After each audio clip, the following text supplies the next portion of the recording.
Hello everybody and welcome along to the streets of Long Beach, California. John Hindhaugh and Jeremy Shaw with you for rounds 3 and 4 of the Porsche Deluxe Carrera Cup North America on what has been a very busy day of endurance and GT motor racing. We started on the longest circuit that we cover here on the Radio Show Limited network of channels, the Nürburgring Nordschleife, and here is one of the shortest at just under 2 miles, 1.968 miles to be precise. 11 corners, a little bit of everything here, some quicker and some slower corners with action areas down at turn 1. Expect some overtaking manoeuvres at turn 6 and turn 8, and also, of course, at the end of Seaside Way at turn 9. The hairpin, turn 11. Well, it's caused some problems in the past as well, so let's see if it plays its part today. A cracking field of cars with 20 pros at the front of the field, but let's find out where your favourite is. Here's Jeremy Shaw with the grid for race 1.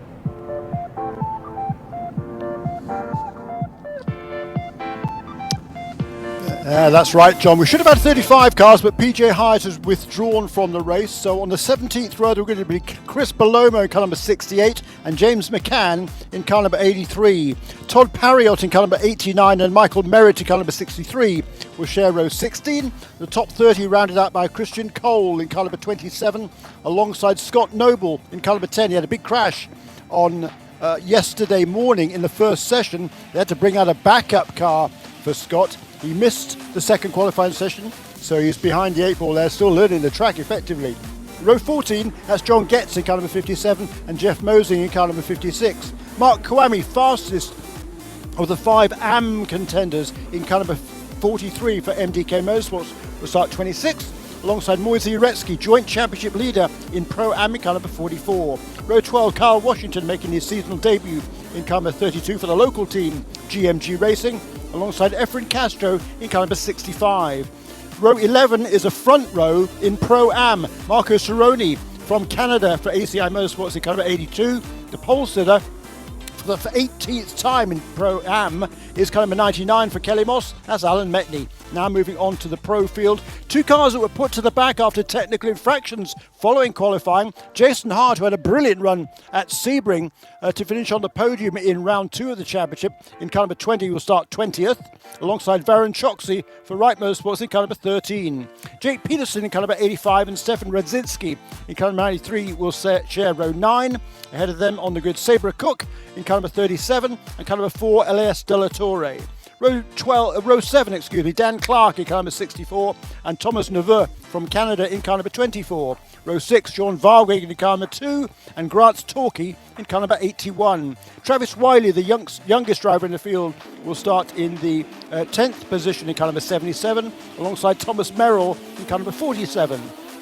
Car number 74, Jimmy Libre from Dominican Republic in car number 74 will start 8th alongside Alex Sedgwick from the UK in car number 98. Row 3, Michael McCarthy on the outside of car number 7 and Will Martin, another UK contender, in car number 9 on the inside of the 3rd row. Michael McCann, 4th fastest in qualifying in car number 8, alongside the young Kiwi Ryan Yardley, did a great job for Top Racing in car number 78. He will start 3rd. On the front row though is Tom Sargent from Australia for McElrea Racing in car number 17.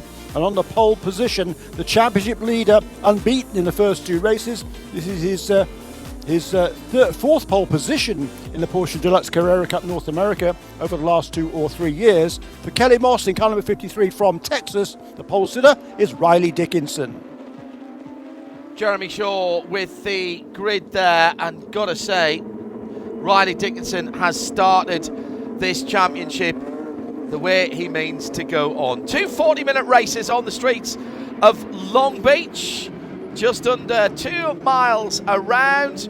They have to break ranks going through the final hairpin. Riley Dickinson just checks up a little bit to allow the number 17 of Tom Sargent for McElrea Racing to come alongside. That's a lovely lineup as they come onto Shoreline Drive. But very slow. Very slow indeed. I think that was Riley just pulling them all back together again. A little bit of a break in the middle of the field might cause a problem or two as they go down to the first corner.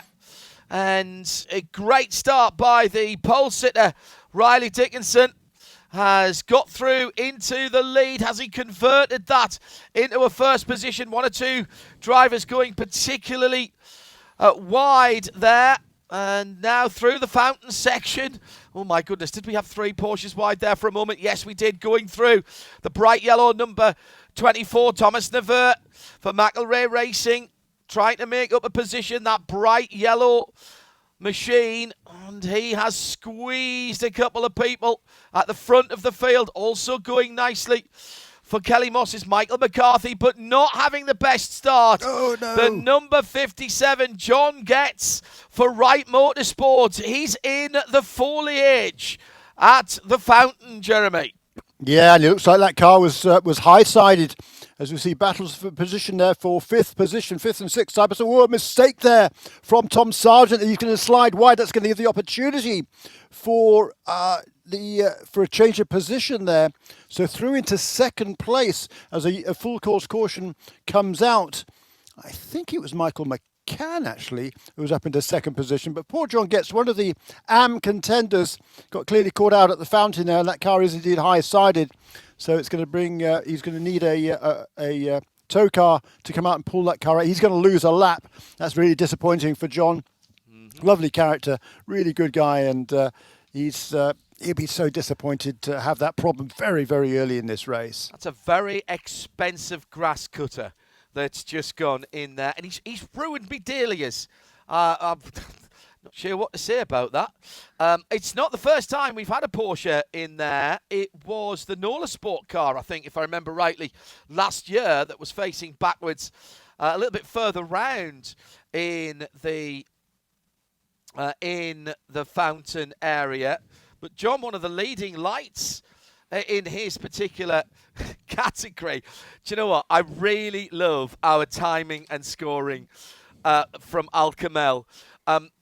They put the race control messages through, and it doesn't say car 57 off at turn 2. It says car 57 in flowers, turn 2. That's outstanding work after a very long day for everybody here at Long Beach. I like that a lot. Porsche Carrera Cup 2023, the Porsche Deluxe Carrera Cup. North America for 2023. That's going to take a bit of moving there, Jeremy. That might need a lift, actually, because, as you rightly said, the bottom of the car is on the substantive part of the flower bed, and I can only assume he was helped into that situation. And poor John can't even get the driver's door open. He's having to come out the passenger side. Yeah, that's not a lot of fun either, is it? No. Scramble across there. So what a shame for John. He's just a great character. He's a global equity investment manager in real life, but he does a lot of work for charities, different charities he supports, and does so with tremendous enthusiasm, as much enthusiasm as he does his racing as well. He's won the AM class on a couple of occasions over the last couple of years. He's had a pole position as well. So he's a good old contender for 65 years of age. He's well into the AM class. The 3 classes of car, everybody running exactly the same 992 style Porsche GT3 Cup car, but the 3 classes decided by age. Pros are the youngsters. The Pro-Ams are between ages 35 and 56. Anything over 56 is eligible for the AM class. And John Getz is the oldest driver in this race at age 65, but he doesn't show it in his driving. As I say, he's a great contender, loves his racing, super enthusiast. Just a shame to see him out so early. But what a good start that was for Michael McCann there, for McCann Racing, car number 8, up into 2nd place with that mistake by Tom Sargent at turn 9. And then right behind them, Ryan Yardley, the young Kiwi, lost the position for Top Racing, but an excellent qualifying performance for him. Incidentally, John, qualifying yesterday was unusual compared to the rest of the season, but unique here at Long Beach, although they might want to use the same procedure for the next rounds of the championships, which is going to be part of the Formula One Grand Prix in Miami. They split the field into all the pro cars, there's 20 of them, went out for one 15-minute session, and the remaining cars, the Pro-Ams and the Ams, had their separate qualifying session. Great idea, I think, that by the officials here. It means that there's a lot less cars on the track at any one time, so it's easy to get a clear lap. I think that worked out really well. Plus, with each session being only 13 minutes, because there was a sort of 5-minute switchover, and they only have a half-hour window, that meant that unlike normally you would see, they have the teams and drivers have 3 sets of tyres from the beginning of qualifying to get through qualifying and the 2 races. Generally, we see drivers running at least 2 sets of tyres in qualifying, because the fastest time overall for each driver sets the grid for this race. The second fastest time for each driver sets the grid for race 2. But with the session being as short as it was, everybody just ran 1 set, so they each now have 1 set of fresh tyres for each of the 2 races. And if anybody manages to go faster now than they did in qualifying yesterday, they have an opportunity to move themselves up the grid for race 2, because it's either the second fastest lap in qualifying or the fastest lap in this race, whichever is the faster for each of the drivers. So behind the Deluxe Porsche, I think that's a turbo actually that's piercing the field here. Quick look at it as it comes past us on the front straight here.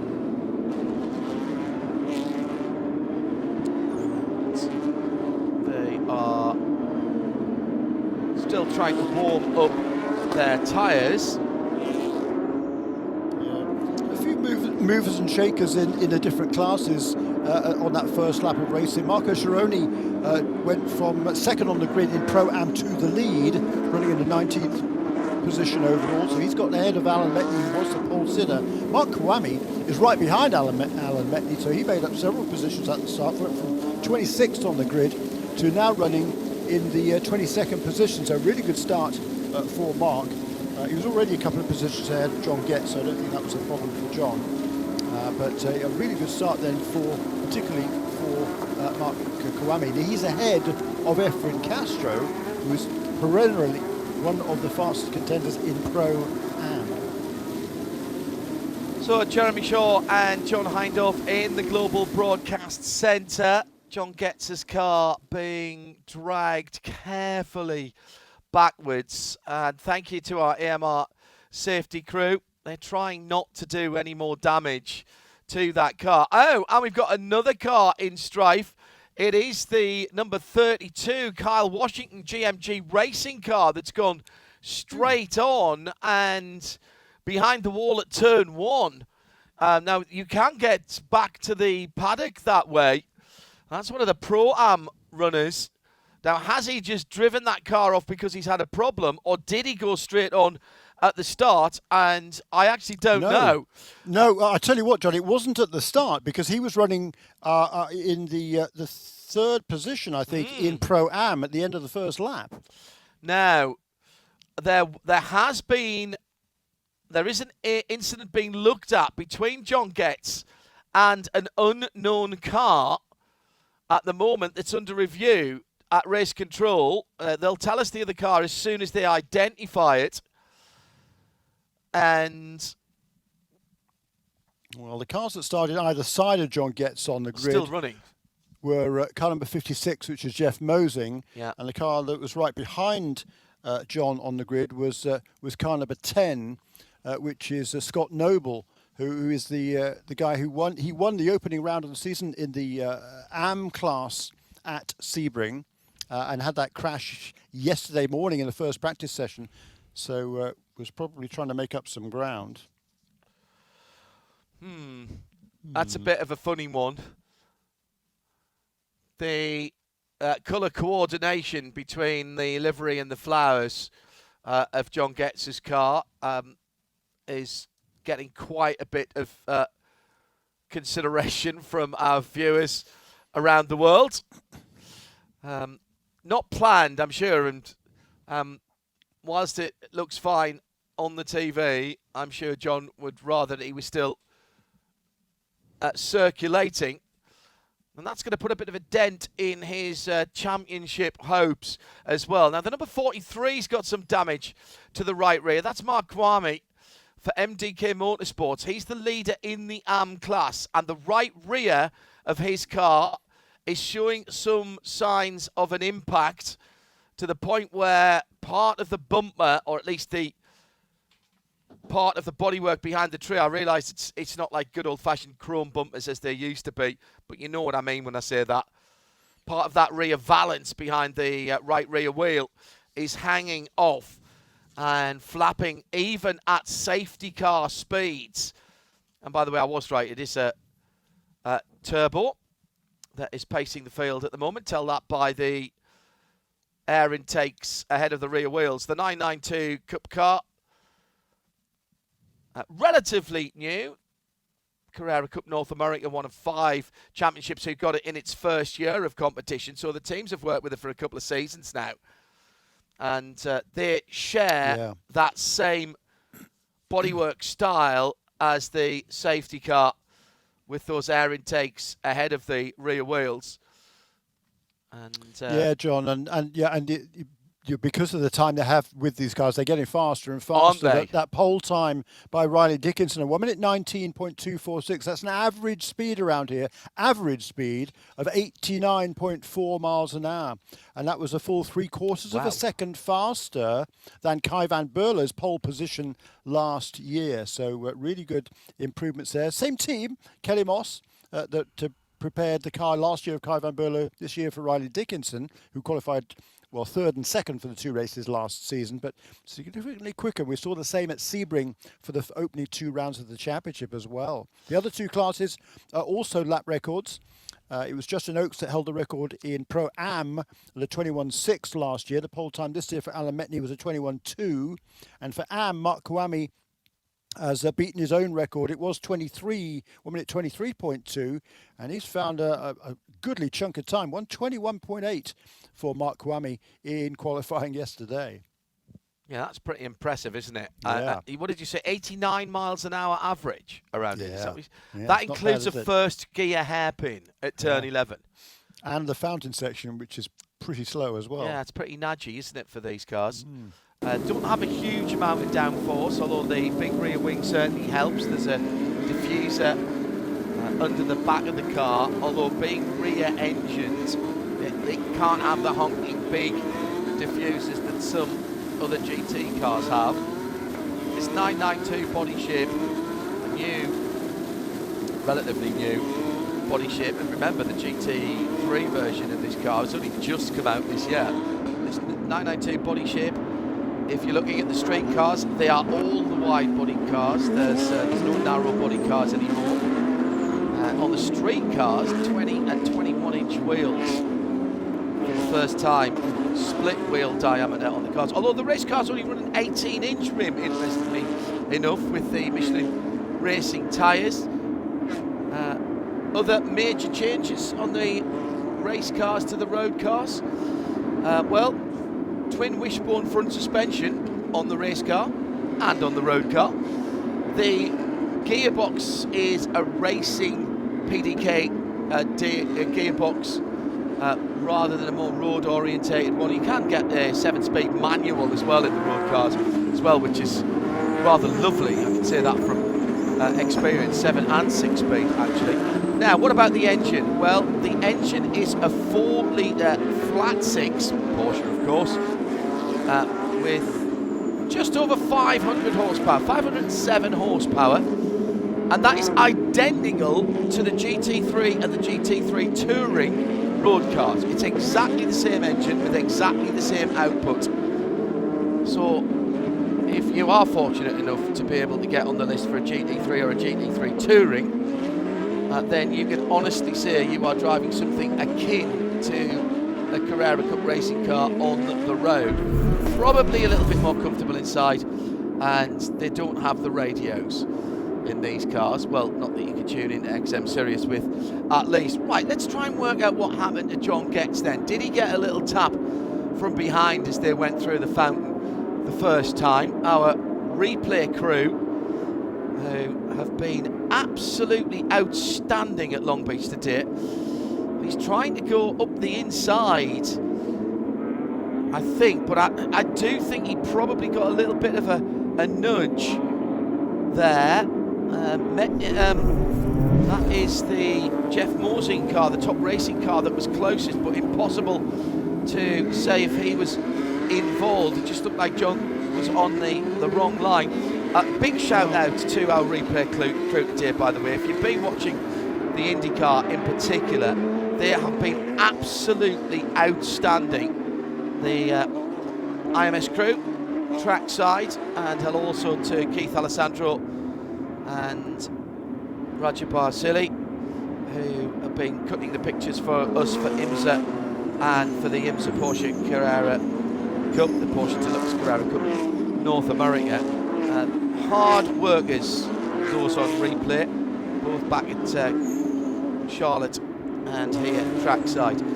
Not sure what happened to John Gets there, and I'm not sure we've got evidence to convict anybody either. No, we really didn't see his car. He was offline. Where it did. Yeah. Well, we couldn't even see that. I don't think. I'm not sure the camera stayed far enough back, to be honest. I think he was very wide driver's right. You saw that as he was coming in sort of side by side with another car, with the white and purple car, which I think it was.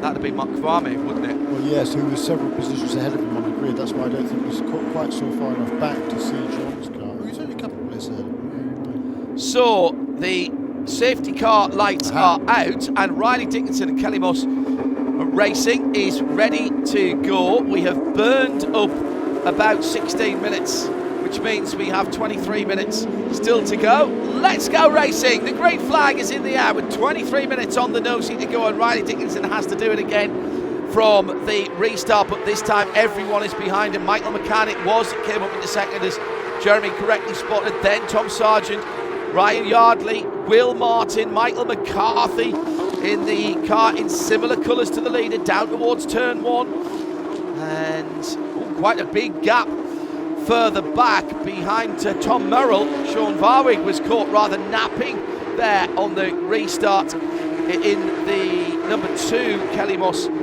racing car. So the top 18 all in the pro category. As Jeremy said, the cars are identical, the drivers are graded by age. And at the moment, Riley Dickinson has done a cracking job.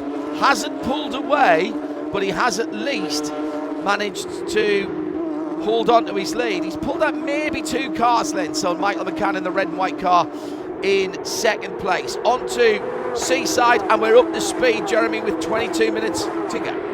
Yeah, 7 laps in the books then, but all of those under yellow flag conditions, except for maybe the majority of the first lap before the caution period came out. But a good start there by Riley Dickinson. He's got 3 or 4 car lengths of a lead as they head into the hairpin for the first time properly at full speed. And then that battle for 3rd, 4th and 5th between Tom Sargent, Ryan Yardley and Will Martin for JDX Racing as well. So a whole bunch of different teams represented at the front here. Kellymoss, then McCann Racing, then McElroy Racing, then Top Racing, then JDX Racing. So 5 different teams in the top 5 positions. Then on the Kellymoss car, then MDK Motorsports in 7th. Through the fountain section again, no surprise to see Riley Dickinson at the front of the field with the fastest lap of 1 minute 20.9. He's got clean track and clear track ahead of him out of the windscreen of his 992 Carrera Cup car. As we're under 21 minutes to go, 90 minutes elapsed of the race. So we're coming down very quickly to half distance here. Now, good news, bad news. Good news is that nobody who's chasing Riley Dickinson will really have to worry too much about tyre and fuel here. They'll be flat out. Bad news is they've burned up half the race and he's still pulling away from the field. Yeah, I mean, he's super talented, is Riley Dickinson. I mean, it's remarkable. He's one of only 2 drivers to compete in all of the races since the inception of the Porsche Motorsports North America, at the beginning of the 21 season. He and Efren Castro are the only guys who've done all of the races.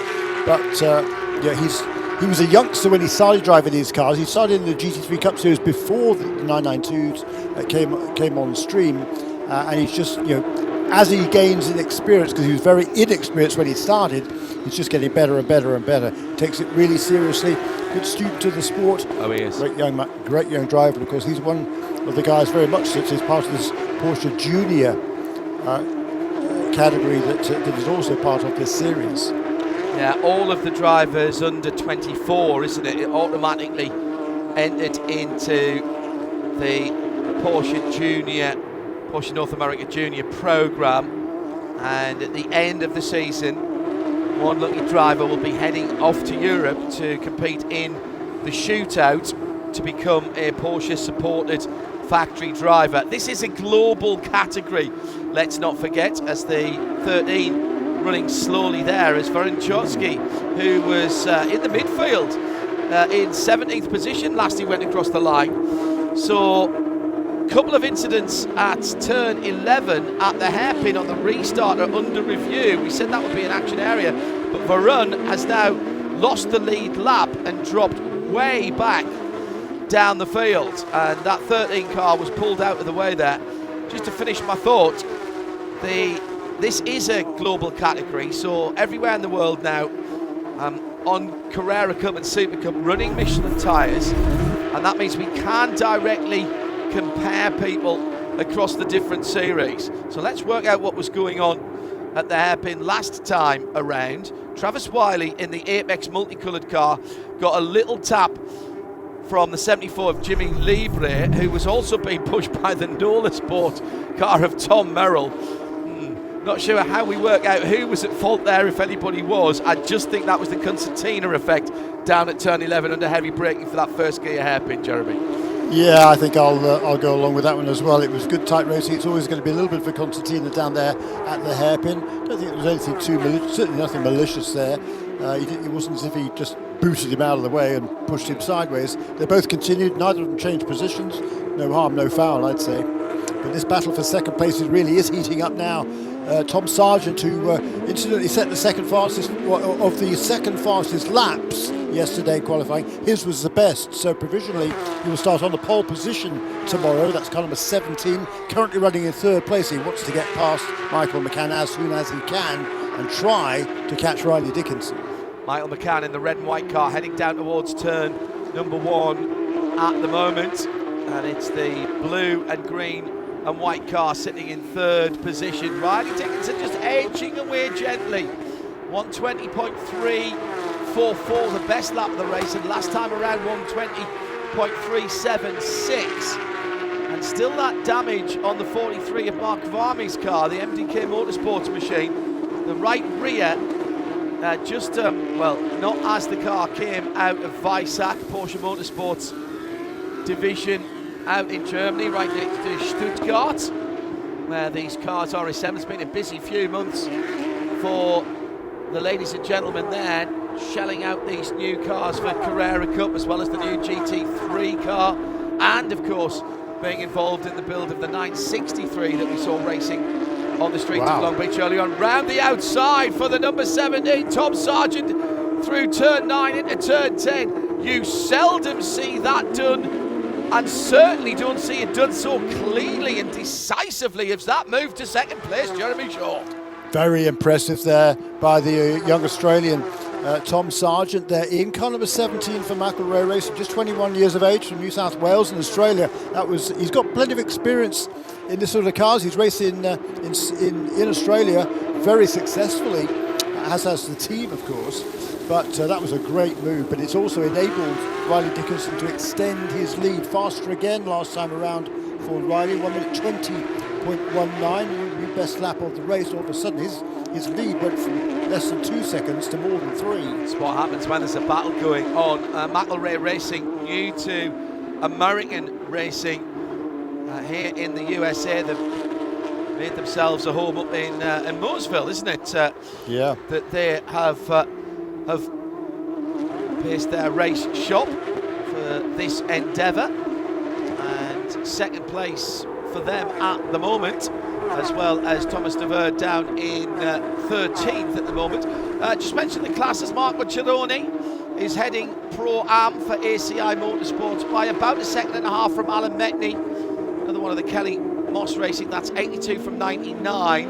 And Mark Varmy with the flapping right rear leading in Am, and he's got Moise Uretsky between himself and Scott Noble, team car, two MDK Motorsports machines first and second, ahead of Michael Merritt for McCann Racing, third in the number 63 in the Am category. But the battles continue at the sharper end of the field, Jeremy, with a bit of a queue now, a bit of a line forming behind the number 78, Ryan Yardley, in fourth position, who's under pressure from Will Martin from JDX in that typical JDX black and gold car. They're battling for fourth, fifth, and Michael McCarthy's not that far away in the white and green Kellymoss car with the fuchsia coloured stripes on that car around the wing mirrors and the front and rear valances. So that's fourth, fifth and sixth, just heading on to Seaside Way now. Indeed it is, and a new fastest lap for Riley Dickinson, just incrementally faster than his previous lap, 1 minute 20.05. The lap record, by the way, set last year by Kai van Berlo in race conditions at 119.66. So Riley's not going to push any harder than he needs to, particularly if he doesn't think anybody is. Well, having said that, of course, he would like to get the pole position for tomorrow. Yeah. So these tyres are pretty durable. He needs to do better than 1 minute 19.4, which is the best, the second fastest lap for each driver. That was by Tom Sargent yesterday. So 119.4 is his target. Started on fresh tyres now. Yesterday in qualifying, pretty much all of the top contenders set their best laps. They did 9 laps during the session, most people, and most of them, almost all of them, set their best lap on lap 8 or lap 9. For Riley, it was on lap 8. For Sargent, it was on lap 9. So really rather interesting to see how that develops. So these tyres, it's not just 3 or 4 lap wonders. They're pretty durable, and of course, as the fuel load burns down, the car becomes lighter. So they find a bit more speed that way as well. 19.98 this time for Riley Dickinson. Really impressive. Interesting warning from race control to the third place driver, Michael McCann, a trackside violation. Now, I suspect that he dropped his right-hand Michelins into the pit lane entrance as he was going up to turn 1. I don't know that for sure. That's the information that I've got is on the screen, which says trackside violation, but there's not many places that you can get track limits violation here without clobbering the wall, to be honest. Fastest lap of Tom Sargent's race, 120.0, but he's dropping away from Riley Dickinson. Then it's Michael McCann. Then this really intriguing battle in the black and yellow car of the number 78 of Ryan Yardley of Top Racing, going through to the fountain right now with Will Yardley of JDX in the black and gold stripe car. Then the white and green of Michael McCarthy. Travis Wiley's right there as well in the Top Racing machine. So 4th, 5th, 6th, 7th, and might as well actually say 8th, 9th and 10th as well. That's Jimmy Lieber and Thomas Merrill and Alex Sedgwick for JDX Racing. Alex Sedgwick's JDX, and really interesting story for the young man from the Midlands of the UK, been out of full-time motorsport for quite some time, been doing the odd 1 or 2 things. He's towing the water at the Porsche Together Sports Car Festival at Indianapolis last year in the sister series to this, which is the Porsche Sprint Challenge, and decided that he would try and put a full series together, which he's done, and at the same time looking for other people to follow in his footsteps. Really interesting chat with him on Midweek Motorsport on Wednesday, and inside the top 10, I think he'd be very happy with that in a very competitive field for Alex Sedgwick and JDX Racing. 9 seconds away from the lead at the moment. New fastest lap for the Pro-Am leader, Marco Cerrone. Yeah, and that is significant, John, because that is quicker than the fastest time, even in the overall fastest time for Pro-Am in qualifying yesterday. Oh, wow. As it stood coming into the race, Marco Cerrone's best lap would have put him 3rd on the grid, but that was a 21.7. The fastest of the second quickest laps for anybody in Pro was Efren Castro, who won 21.4. So 21.1 there for Marco Cironi. So super effort by the Canadian, veteran Canadian driver. We're seeing a lot of drivers now on lap 17. And remember, we have 7 laps of yellow flag down the inside. I'll come back to that in a moment, turn 9. And there's the pass being made by the JDX racer. That's Will Martin going up in the 4th ahead of Ryan Yardley. Now, can he chase down Michael McCann in 3rd position? Not too far up the road. And that red and white number 8 car is just going back to the timing screen. A lot of green on the timing screen. We had 7 laps behind the safety car while John Getts' car was removed from the flowers at the fountain. Thank you, Al Kamel. And race control. So there's clearly still performance in those Michelin tyres, and as Jeremy Shaw was saying, burning off the racing fuel in these cars. The cars are getting lighter, and there's been an incident further back down the field for the number 27. That is Christian Cole in the McCann racing car, and I think he's had a little whoopsie at turn 9 and maybe just tried to outbrake himself as he was trying to make a pass on the number 10 of Scott Noble. Bit of a story there, Jeremy, because Scott Noble absolutely had his car destroyed, and he's got a big dent in the right front now, courtesy of that number 27 at turn number 9, Christian Cole.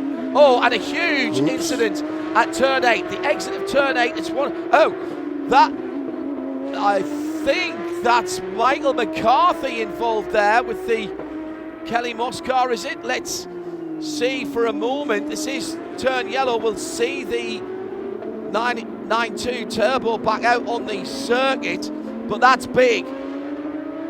On the exit of turn 8, heading on to Seaside, the number 20 is certainly involved, and that's Jason Hunt. So it wasn't Mike McCarthy that was involved as well in the 7. They were running together. Might have ID'd the wrong car. No, it is. Yeah, it's got the purple on the front. Big dive down the inside. And a tip. Oh, right. That's really unfortunate. Because, oh my goodness, head-on incident for Jason Hart, unsighted coming through turn 8. And Mike McCarthy, I think, was tipped into a spin by Travis Wiley of Top Racing as they were battling. That will be looked at. It is the 20 and the 7 that's in the wall. So Jason Hart and Michael McCarthy, and I'm pretty certain it was the Apex car. It was. Fairness, he tried to back out of it. He was locked up there. There's the barest of touches at the apex of turn 8, Jeremy, but the cars are really heavily loaded there, and it doesn't take much to spin them around. Michael McCarthy actually didn't even touch the wall at that point.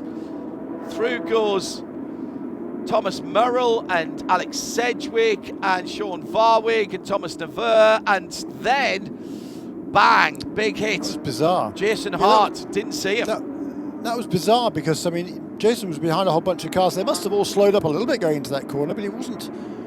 That was weird because, I mean, he's hugely experienced as Jason. He did a great job at Sebring in the opening 2 races of the championship. He finished in the first race. He finished 4th and then 3rd in the second race. So coming here 3rd in points, really good weekend for him. But yeah, that was kind of weird. I mean, he had to start at the back because of that technical infraction. It certainly made up quite a few places in this field. He was running in 14th place. I mean, started in 20th, but that was a big impact. And he wasn't even locked up when he got before making that contact. That was kind of weird. I tell you what, there's a lot of work to be done by Kellymoss. Both drivers out of the car, being spoken to by the AMR safety crew, best in the biz. And thank you to them and to all of our volunteers on track services and the marshals, the flaggers. and indeed everybody, whether you are parking cars, pointing people in the right direction, making sure everyone has their right grandstand seat. Thank you very much for your time this weekend here at Long Beach. A lot of work for Kellymoss, and you've got to feel for I'm afraid, for Michael McCarthy. He hadn't even, it wasn't his fault.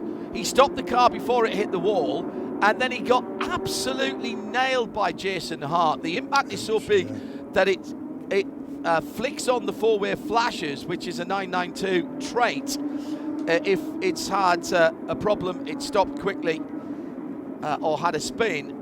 And this is going to take enough of a clear up. I'm not sure we'll get back to green here, Jeremy.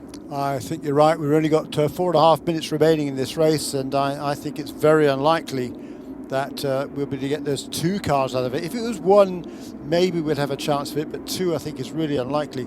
I don't think they'll tow. I think that's the problem. I think they both need to be on the back of a flatbed. I was about to ask you to tell me the story of the number 10 team and Scott Noble and MDK Motorsports, because he had a big incident earlier on this week, and we weren't entirely sure we would see him racing this weekend. That's exactly right. It was the very first practice session, which was cut short a bit because there was some communication problems on the track, which meant the session started late, and then it was shortened. So I think some of the drivers got a bit antsy, and Scott was trying to let a couple of faster cars go through. I think it was a turn 6, the incident. And then he kind of got discombobulated, basically. He made contact with another car, and that put him in the wall. And you said a lot of damage. That car was withdrawn right away. There was no way that car was going to be repairable for the race. So, but the good news is the team had a spare car. The bad news is it wasn't in the paddock. It was in the truck. Furthermore, the truck is not in the paddock. I was going to say, that wouldn't normally make an issue at a quote-unquote normal racetrack. This is a street circuit where anything but normal. And where are these guys? Where is these guys quote-unquote paddocked? Well, they're paddocked in the convention centre, but there isn't room for the transporters. So the transporters are down the road a mile or 2 in a parking lot. So they had to decamp everything that they need, or they think they need, into the paddock. You're not allowed to bring spent cars into the paddock, but there wasn't dispensation to allow them to switch cars if that eventuality was possible. But the problem was, it was such a packed schedule yesterday. The difficulty was getting the car into the paddock, across the racetrack and into the paddock. They managed to do that. He missed the second practice session, but did get out for qualifying, so did get some laps in. But it was a difficult weekend already for that team. So, but Scott Noble's got himself up into second position now in the AM class, and that's right behind Mark Kawami. So, very, very good effort by him and that MDK Motorsports team. Teammates, of course, Mark Kawami and Scott Noble. Mark Kawami is the team owner there. He's and they came into this weekend. And the K of MDK. The D and the K, indeed so. He's got 45 points with a first and a second from Sebring. And Scott Noble, he had a problem in the second race at Sebring, but he's second in points currently on 36 coming into this weekend. Third position in Michael Merritt for McCann Racing, and they're running line astern 22nd, 23rd, 24th. In Pro Am, Marco Cironi for ACI Motorsports ahead of 2 Kellymoss cars, Alan Metney and Efren Castro. So that's 82, 99 and 65. 82 car is the Mark Motors Racing sponsored machine.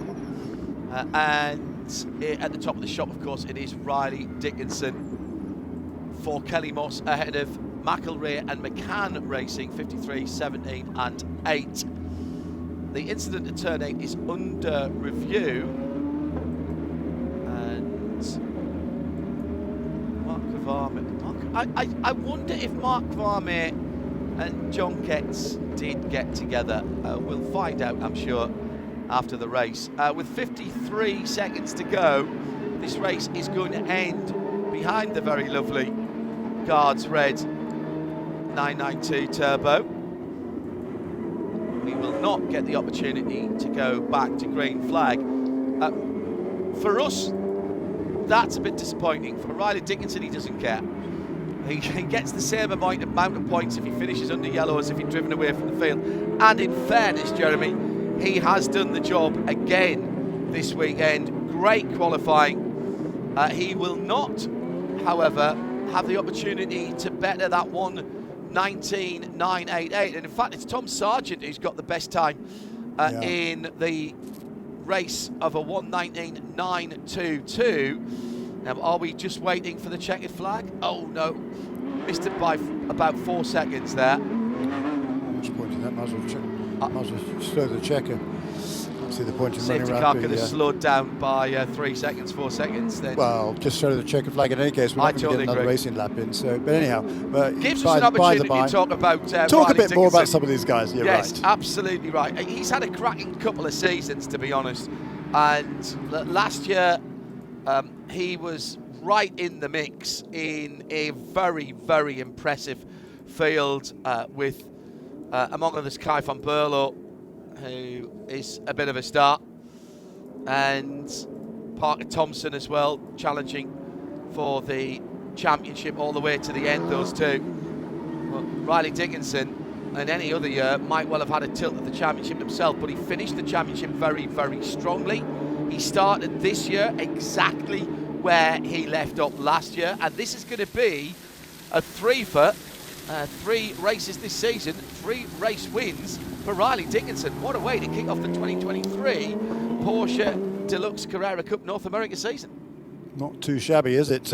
Really tremendous start. He doesn't get maximum points, so you get 2 points for the pole position, you get 1 for fastest race lap. So for the first time this year, he hasn't got a maximum score, but he will have 83 points going into tomorrow's 4th round of the championship. And with the now trio of second place finishes, plus a fastest race lap today, and the pole position tomorrow. I'm not going to give him that point until tomorrow. 2 points he'll have actually tomorrow. But right now he's got 61. He'll be second, remain second, of course, in points with 3 second place finishes to the 3 wins of Riley Dickinson. And Will Martin had a third place in the opening round and now 2 fourths. So he'll be third in points on 45, ahead of Jason Hart and the rest of the field back from there. It'll be another win in Pro-Am for Marco Cironi, no stranger to the top step of that podium. And ACI Motorsports with Alan Metni and Efren Castro, the Kellymoss Racing team mates in 2nd and 3rd, Jeremy. Yeah, that's right. And because of that win today, Alan Metni will move to the top of the standings in Pro-Am. Moise Uretsky and he shared it after the first round. They both had a first and a third at Sebring. So with Alan Metni's second win, he will have 62 points. Second place for Alan, behind Marco. Oh, excuse me, yes. But you're right, he'll still go to the top. 62 points for him. 59 then for Marco, 54 for Moise Uretsky, who finished today in 5th position in Pro-Am. Now we lost John Getz early on, who's a perennial challenger in the Am category. It's another win for Mark Kavami, and MDK will take 1st and 2nd with Scott Noble. What a story that is after the trials and tribulations that we documented earlier on. And Michael Merritt for McCann Racing in 3rd. What does that do the championships unofficially, Jeremy? Well, Mark Kwame's now got